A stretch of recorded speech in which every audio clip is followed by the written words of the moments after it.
guys, welcome to highschoolmaths.co.uk. Today we're going to look at Indices Rule 4. This one's a fairly straightforward one, and the rule that you can see in the box up at the top is a to the power 0 equals 1. Basic idea, anything to the power 0 equals 1. There's only one really example you've got to be really careful with here. So we'll go through the 5 questions that we've got. We'll start off with a number example, so 10 to the power 0, something to the power 0, that's 1. Letter to the power 0, something to the power 0, is 1. Now, this one looks a little bit more complicated, but actually it's the whole bracket to the power 0. So that's still 1.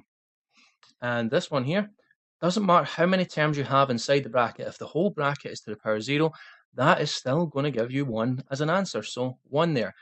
This last example is the one you've got to be careful with, because what we've actually got here is just the r to the power 0.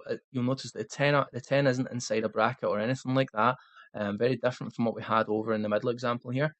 So what we've actually got is 10 times r to the power 0 if you expand it out or write it in a long form. And it's much easier to see now that the r to the power 0, because that's something to the power 0, that's 1. And we end up with 10 times 1, so that's 10. So that's really the only example you have to be careful with. So it's not just jumping into the question and seeing something to the power 0 and assuming the whole thing is going to be 1. So just watch out for that. But aside from that, it should be a mostly straightforward rule.